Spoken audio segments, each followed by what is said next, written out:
Good day and welcome to Teens Timeout. This is a program where we celebrate the unique experiences of teenagers' life, explore the challenges and opportunities that define adolescence, and dive into the conversations that matter the most to teenagers, families, and communities around them. Joining us to actually discuss today's episode of Teens Timeout is Audrey Polycarp. She's a works prefect from the High Cast International School. It's a pleasure to have you here today again. Thank you very much. How are you doing? I'm doing very well, thank you. I am fine. How is school? Very well, thank you. So you guys are actually preparing for a jam, isn't it? Yes. How's it been? Stressful. So you've literally been all social media for some time now while you prepare for it, or you still have the time to? All social media, preparing for jam and WAEC. Okay. You're also writing WAEC this year too. Oh, that's cool. So very soon now I'll be off. You'll be off the market, of secondary school. That's cool. It's a pleasure to have you here today. So we'll be discussing a few topics on financial struggles and independence. Why teenagers, by all means, want to be financially independent. What can family, government, and society do to reduce the urge for quick wealth amongst teenagers? And we'll also be looking at, should parents track their teens' location 24/7, and the trust versus safety of finding the right balance for it, and how parents tracking on teenagers can build their trust or break them. I would love to actually take a quick introduction on this. The urge for fast money among teenagers is fueled by social media, peer pressure, financial struggles, and unrealistic expectations of success. While financial independence is a good goal, seeking wealth through shortcuts can lead to poor decisions, scams, and unethical behavior. The solution lies in financial education, a career guidance and mentorship, ensuring that teens understand the value of hard work, patience, and smart financial planning. Teenagers' desire for financial independence is actually understandable, but guiding them towards ethical and sustainable wealth building is crucial. By combining real opportunities, government, families, and society can help reduce the urge for quick wealth while promoting responsible financial growth. Teenagers today are more eager to be financially independent than previous generations due to several factors. And some could be the social media influence, like I stated, exposure to influencers, celebrities, and peer pressure showcasing lavish lifestyles creates pressure to earn money quickly. Another could be desire for freedom. Many teens want to make their decision without relying on their parents. I'll also want to get your thoughts aside the ones I've actually mentioned. One, what do you think is another reason why teenagers quickly actually want to get that wealth? What's the urge that makes teenagers want to really be financially independent? My thought is most teenagers, they just really want to be on top. For example, just a self-made competition between them and their peers, just to be, let me be the one with the highest iPhone, with the best dressing, with the most amount of spending. It's just a competition that they have created in their mind, in their thoughts, in their unconscious being, just to be, I must show up, I must be the best, I must be higher than every other person. Yeah, so that's one of the reasons why they just compete for that kind of stuff. Okay, you made mention of the iPhone, and we know how exaggerated iPhone has been. I'm sure you're an iPhone user because I'm actually one of iPhone. I'm not trying to advertise to them, but everybody wants to be in that space. What iPhone do you use? What phone do you use? What gadgets do you use? Do you have a smartwatch? What kind of place do you live in? Do you live with your parents? And growing up, I know we found value living with our parents. I'm not going to divert out of the topic of discussion, but they do not want to be belittled in any certain way. They just want to be seen as they're independent on their own. They're earning their own kind of money. Aside the fact that you've mentioned all of this, let's look at celebrities these lifestyles, things we see on social media, and lifestyles that people live. Sometimes people will be like, you do not want to get deceived by the lives people live because you don't know what happens behind the scene. Do we also say that social media, celebrities, social influencers are also part of the reasons why teenagers want to be financially independent? To some extent, yes. Some people see there are some kid actors, some teenage stars out there, and a lot of people take them as their role model, and they see the way they maybe dress, how they live. It's all created to better expose these children to more advertisement, to more networking, to more money. But the people who watch tend to want to create that kind of lifestyle for themselves, not knowing that these teenagers have their own managers, have people who control their life to a certain extent, because it's not everything that you see that you believe. So when the teenagers like see it, the viewers see it, they try to recreate whatever is going on. I want to dress like this person. I want to act like this person. I don't want to be this. I don't want to be that because of this person. They tend to want to imitate because they're only seeing what is on the screen, not what happens behind the scenes. Okay. In what way do you think, if you have to go back home, parents and family members, parents who would do it in order to make their kids become responsible and patient when it comes to being independently, financially independent, in a way that you will tell this child that at this age, this should be your area of concentration, just like you have your area of concentration at your particular stage of life is education, making sure that you acquire the educational qualification that you need for some period of time until you get of age. Speak to their parents, their teenagers, their teens, to want to be patient and wait for the right time. Okay, so I feel, and from what I've read, I think that the right stages, even from a young age, you start grooming your child and you start telling your child the requirements and the thing that the child ought to focus on from a very young age. I remember growing up, there was this pageantry that had been going on around our group of circle, and then I was the tallest, slim, not now anymore though, but I was, I was tallest, I was slim, so there were scouts who'd come around to schools and places that would be to our social circle, and my dad was, no, you are going to be focused on your academics, you have a particular standard, you are going to become this that you are meant to be, you're going to put your actual potential to the right use. There are times for everything. When you get to that stage, you will do it. There are lots of other things that come between I and my sisters, and you have to make sure that your child knows from a very tender age that you have to take time at a step. You have to take life at a step. You don't have to rush into anything. There's going to be a lot of time for that later on. But you have to enjoy the time now. You have to live your life, and you have to also know the right thing to do at the right time. Okay. What are the main reasons why teenagers feel pressured to make quick money? Do you have it there? Peer pressure.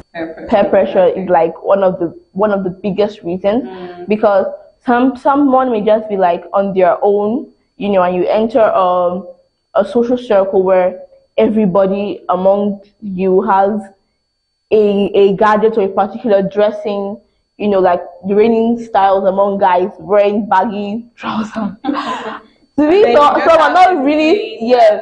And some guys, like both from good backgrounds, they are meant to dress really responsible. Some guys dress responsible. By the time we come out to that social gathering, we see guys wearing baggy clothes, they are sagging, you seem kind of left out than the others.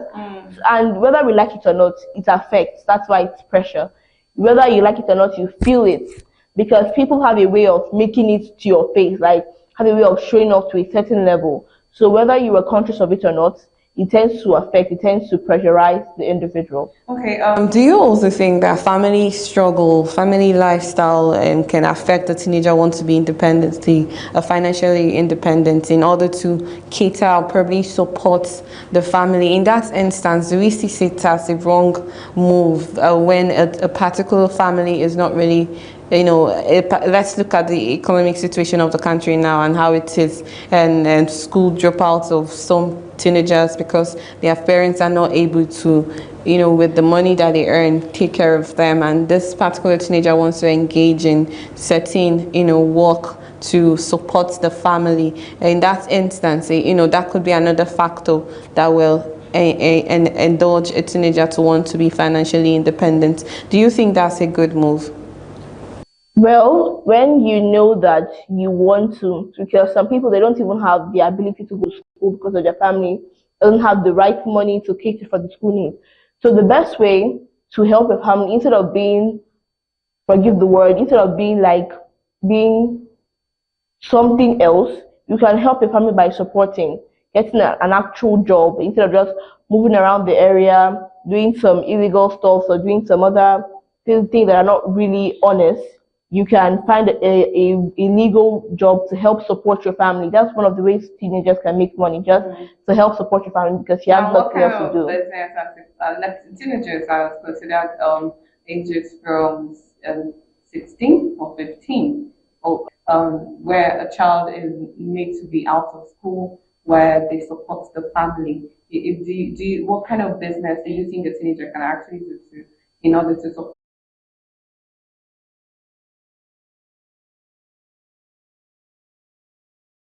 you? Let's use you for an example before we go into the broad situation. How do you feel when you realize that your parents is actually tracking you at, I know those friends' parents seek your parents' consent to allow you to be there for their child's party. Let's say the child is your friend and it stays till about 8 to 9 p.m. in that instance, and there's a constant. I want to get what you have to say on 8 to 9, you're not going anywhere. Just stay put. Don't even ask. Just sit down because why would you even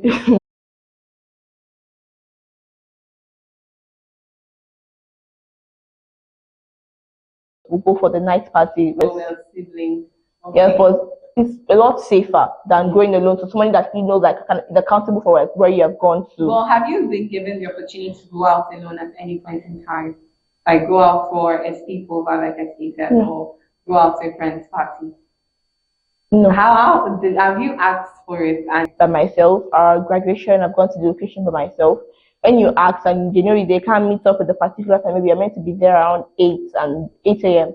and they know they can't meet up. I tell you to do this, you do this kind of, when you come back, hello, good morning, good night kind of relationship.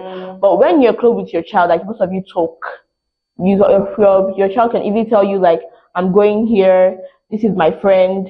So it's not really like the parent is going out of their way to actually ask like, who is your friend, where are you going to, what time will you be back?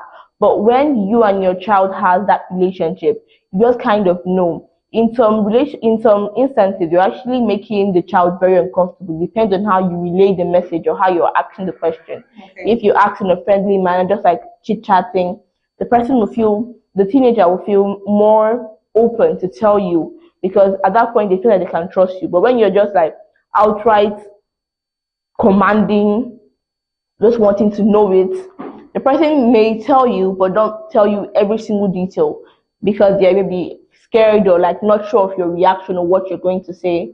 That's what you're saying. Well, this is actually a top critical debate because both trust and safety are crucial in parenting relationships. Parents want to protect their children while teenagers want privacy and independence. Who doesn't? Should parents feel, most teenagers will feel that when my parents say, I want to know who your friend is, who is that your friend? Where does the friend stay? Some people, Their privacy, maybe their parents are being too nosy. Some just know that their parents don't stand for, maybe you know that your family is a particular religion and they don't relate with a particular religion and you go to have a friend with that other religion and your parents ask that kind of question because you know their reaction, you know you're not meant to do that kind of thing, you just start acting up. And then some parents will be like, okay, let's just leave her, let's just leave him. But you will not want to rely on that information because you know you're not meant to be doing that particular thing or keeping that kind of relationship with that kind of person, whether it's religion, what background, you know, that kind of stuff. So the person is not meant to be keeping that kind of relationship, but still relationship can also affect that kind of thing because yes, I know you might have a relationship, kind of relationship with either of your parents. I don't know if you're the same way with both of them. You might be closer to your dad or your mom. And in that instance, there are certain things you want to relate to them. And if they ask you questions, you will not want to find them offensive because of your relationship. So when teenagers find those kind of situations offensive, when the parents are asking of their whereabouts and they're seeing it in a different angle, that they're invading into their privacy, will a parent-child relationship be considered in that aspect? That because the parents and the child don't have a good relationship, that's why that situation is like that. Yes, if you do not build a good relationship with your child, those kind of questions may seem like she's always bothering me. You do not know.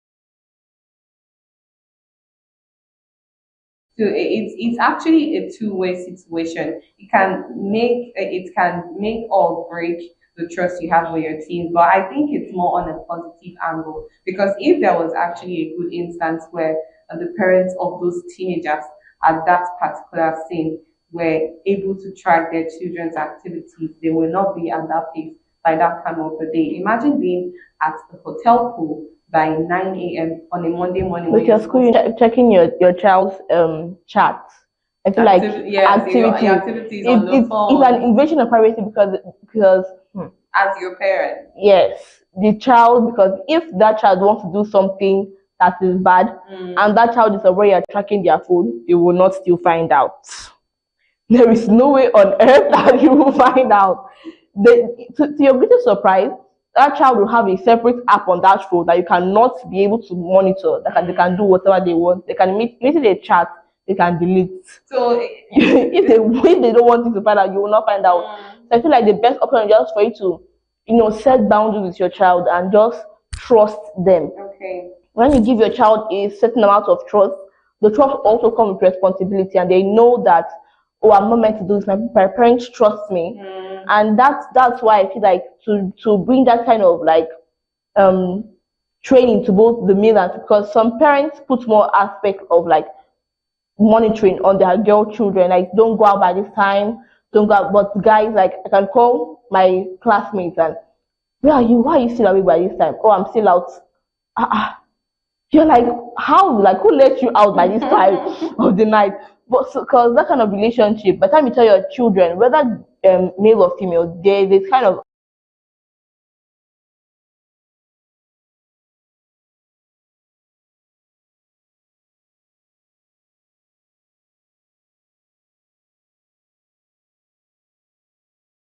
time that responsible people are meant to be out, are meant to be sleeping. You're not meant to be out by that time of the night at that certain age. So when you put that kind of boundaries with your children, they just know that they're groomed with it from a small age. So even when they grow up, because your teenage life is like the stepping stone to your adult life. So when they are Well, in conclusion, both topics highlight the need for open communication between parents and teens instead of control and surveillance. Families should focus on education, guidance, and trust building to help teens make responsible decisions, whether about money or personal freedom. What when